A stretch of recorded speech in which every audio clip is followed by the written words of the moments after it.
نماز کے جہاں اور بہت سارے فوائد ہیں وہاں یہ بھی ارشاد فرمایا کہ ان الصلاۃ تنہا عن الفحشاء والمنکر، فرمایا بے شک نماز منع کرتی ہے بے حیائی سے اور برے کاموں سے۔ نبی رحمت علیہ السلام کی خدمت میں عرض کیا گیا تھا کہ یا رسول اللہ صلی اللہ علیہ وسلم، ایک شخص رات کو نماز پڑھتا ہے پر سویرے چوری بھی کرتا ہے۔ ہم تو بڑی جلدی کہہ دیتے ہیں نا کہ کیا فائدہ اسے اس کی نماز کا، کیا فائدہ اسے اس کی عبادت کا۔ حضور صلی اللہ علیہ وسلم کی جب بارگاہ میں یہ سوال پوچھا گیا کہ حضور رات کو عبادت بھی ٹھیک کرتا ہے اور سویرے چوری بھی کرتا ہے تو حکم کیا ہے، تو حضور علیہ السلام نے فرمایا اگر وہ پابندی سے نماز پڑھتا رہا نا تو اس کی نماز اس سے چوری چھڑوا دے گی، اس لیے کہ نماز بے حیائی اور برے کاموں سے روک دیتی ہے۔ اگر کوئی کمزوریاں ہیں انسانی تقاضوں کے تحت تو نماز کی پابندی کرے۔ اگر آپ نماز کے پابند ہو گئے نا، کچھ وقت لگے گا تو پھر وہ بھی ساری کمزوریاں اللہ دور فرما دے گا۔ شرط یہ ہے کہ اس کو پابندی کے ساتھ پڑھتے رہیں۔ کچھ دوست کہتے ہیں نماز میں دل نہیں لگتا، تو میں نے کہا نہ بھی لگے تو پھر بھی پڑھے۔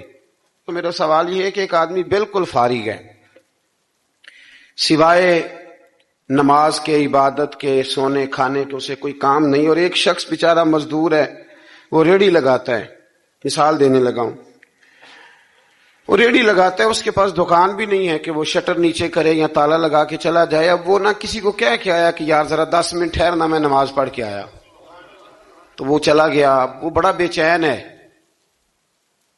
کہ میری پیچھے ریڑھی بھی ہے، وہ بندہ جلد باز نہ ہو جائے، وہ نکل نہ جائے، وہ میری تھوڑا سا میرا راس ہے، 2-4 ہزار کا مال ہے، غریب آدمی۔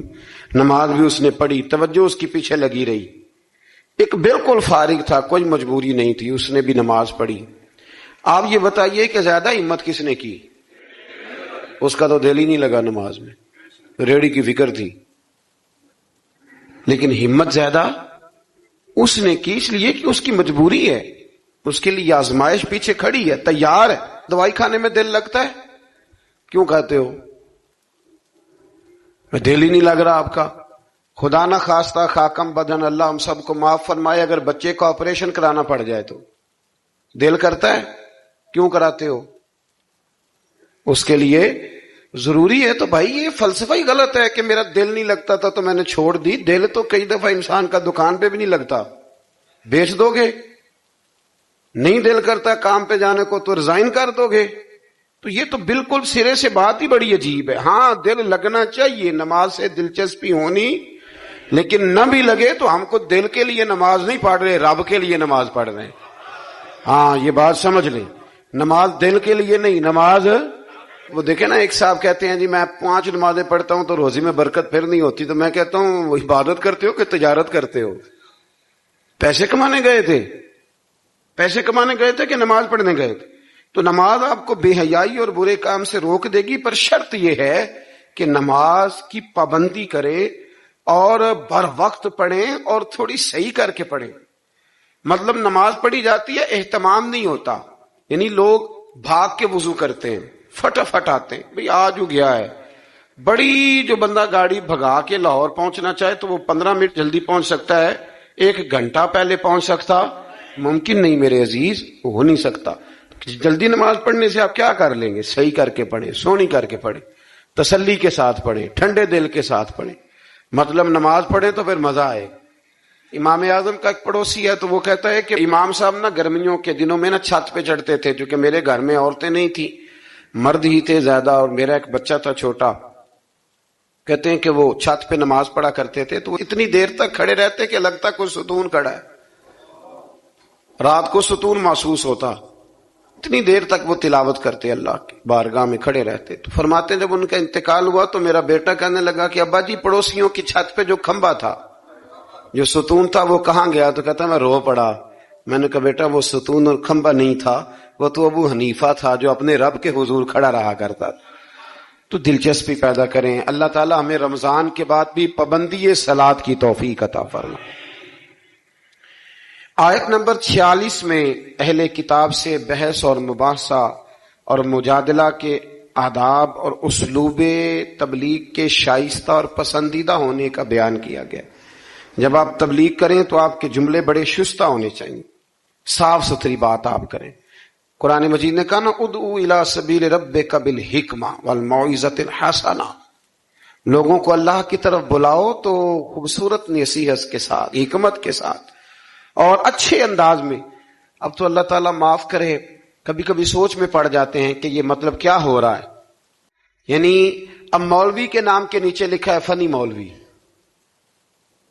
یہ مولوی کے نام کے نیچے لکھا ہے اور اس کو دیکھنے والوں کی تعداد لاکھوں میں ہوتی ہے، کہتے ہیں یہ مولوی فنی ہے. بھئی آپ تھوڑا سمجھیں، مسجد میں تو جو آدمی زیادہ ہنستا ہے اس کی قبر میں اندھیرا ہوتا ہے.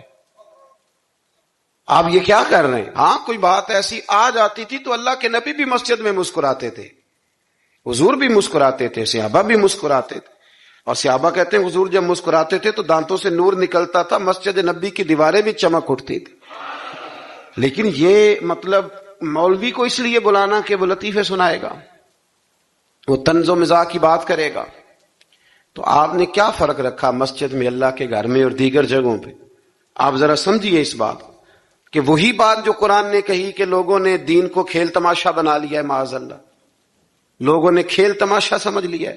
تو کس طرف مطلب قوم لگ گئی ہے اور بڑا بڑا عروج ہے اور بڑی بڑی باتیں ہیں، بیچ میں ہے کیا کہ لطیفے سنائے جا رہے ہیں اور داستان سرائی ہو رہی ہے اور کہانیاں ہو رہی ہیں، اور قوم ہے کہ وہ اس پر لگی ہوئی اچھی نصیحت، خوبصورت جملے. میرے رسول کریم علیہ السلام کے غلام کہتے ہیں حضور جنت کا ذکر کرتے تھے تو یوں لگتا تھا ہم جنت کی سیر کر رہے ہیں. حضور دوزخ کی بات کرتے تو ہمارے خوف سے رونگٹے کھڑے ہو جاتے، اور حضور قیامت کا ذکر کرتے تو یوں لگتا کہ نکل کے باہر جائیں گے تو قیامت آ جائے گی. یہ انداز تھا حضور کا بات کرنے کا. تو لہذا بڑی شستہ، بڑی صاف ستھری اور بڑی میٹھی اور بڑی ٹھنڈی بات کریں. دین کی بات جب آپ کریں تو پھر اس میں حسن چھلکے. عام آدمی اور دیندار آدمی کے لب و لہجے میں فرق ہونا چاہیے، اسے سمجھنا چاہیے. اللہ توفیق عطا فرمائے. رسول اللہ صلی اللہ علیہ وسلم کی صفات میں سے ایک صفت نبی امی ہونا بھی ہے. امی کا معنی اعلیٰ حضرت نے فرمایا بے پڑھا ہوا، جس نے دنیا میں کسی سے پڑھا نہ ہو. یعنی آپ نے رسمی طور پر لکھنا پڑھنا نہیں سیکھا. اس میں بھی اللہ تعالیٰ کی بے پناہ حکمت ہے کہ حضور نے دنیا میں آ کے پڑھنا لکھنا نہیں سیکھا. آیت نمبر 48 میں فرمایا کہ آپ نزول قرآن سے پہلے کوئی کتاب نہیں پڑھتے تھے. یہ بڑی انوکھی بات کا ذرا سمجھیے، یہ بھی میرے نبی کی شان ہے. حضور نے قرآن کے نازل ہونے سے پہلے رب فرماتا ہے کوئی کتاب پڑھی ہی نہیں، کوئی کتاب حضور نے پڑھی نہیں. لیکن حضور تورات کی باتیں بھی بتاتے تھے، انجیل اور زبور کی باتیں بھی بتاتے تھے. وہ نہیں پڑھا حضور نے، اور نہ ہی نبی پاک علیہ السلام دائیں ہاتھ سے لکھتے تھے. لیکن حضور کا لکھنا بہرحال ثابت ہے. بعد میں نبی پاک کا بطور معجزہ لکھنا ثابت ہے، احادیث مبارکہ سے ثابت ہے. لیکن حضور علیہ السلام نے نہ کوئی کتاب پڑھی، نہ دنیا میں حضور کسی کے شاگرد ہوئے. الرحمن علم القرآن، رحمان فرماتا ہے میں نے خود انہیں قرآن سکھایا ہے. حضور نے اپنے رب سے سیکھا، ڈائریکٹ اللہ کے شاگرد ہیں میرے نبی کریم. اور یا اللہ کیا سکھایا، کیا سیکھا؟ تو فرمایا وَعَلَّمَكَ مَا لَمْ تَكُنْ تَعْلَمْ. محبوب جو نہیں جانتے تھے رب نے سارا ہی سکھا دیا ہے. لوگ پوچھتے ہیں آپ کے استاد کا نام کیا ہے؟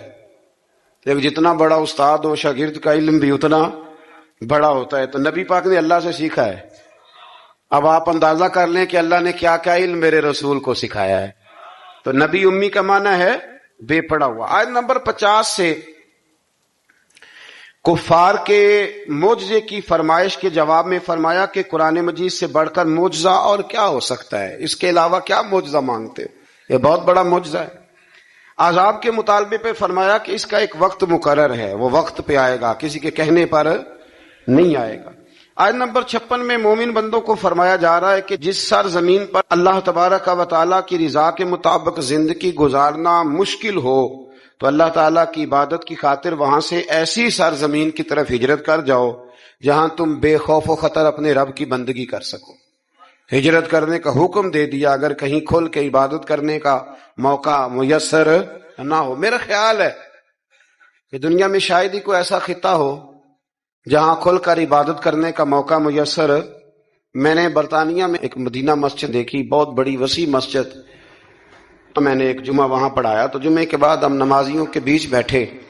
میں نے کہا ہم نے بڑی شاندار مسجد بنائی. تو وہ کہنے لگے کہ یہاں کی حکومت نے ہمارے ساتھ تعاون کیا. آپ حیران ہوں گے میری بات سن کے.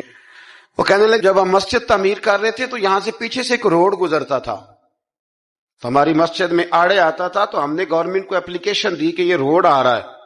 تو کہتے ہیں مسجد کی خاطر گورنمنٹ نے روڈ بند کر کے روڈ اوپر سے گزار دیا ہے. اب تو عبادت کرنے کی تو کوئی دقت نہیں، پر شرط یہ ہے کہ عبادت کرنے والے بھی تو ہونے چاہیے نا. عبادت کرنے کی کوئی پریشانی اور نہ بھی ہو. اللہ کے محبوب کے لیے اللہ نے ساری زمین کو مسجد بنا دیا ہے. حضور فرماتے ہیں میرے قدموں کی برکت سے ساری زمین مسجد بن گئی. جہاں سجدہ کرو گے رب قبول کر لے گا، پر شرط یہ ہے کہ بندہ سجدہ کرے. فرمایا اور کتنے ہی جانور ہیں جو اپنا رزق اٹھائے نہیں پھرتے، ان کو اللہ رزق دیتا ہے. اور تم کو بھی، یعنی انسان کتنی ہی منصوبہ بندی کیوں نہ کرے، اسباب کا اختیار کرنا بجا ہے، لیکن رازق حقیقی طور پر صرف اللہ تعالیٰ ہی ہے. جانوروں کو کبھی دیکھیں آپ نے کہ انہوں نے گٹھڑیاں باندھ کے اپنا رزق باندھا ہو؟ تو اللہ فرماتے ہیں جن کا کوئی سبب نہیں، جب میں انہیں دیتا ہوں تو تمہیں کیوں نہیں دوں گا.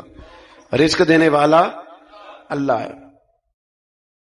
پھر آگے جا کے آیت نمبر 64 میں فرمایا کہ دنیاوی زندگی کے کھیل اور تماشا ہونے اور اخروی زندگی میں اصل زندگی ہی تمہارے لیے وہ ہے جو آخرت کی زندگی ہے. دنیاوی زندگی تو صرف کھیل اور تماشا ہے، کھیل ہے.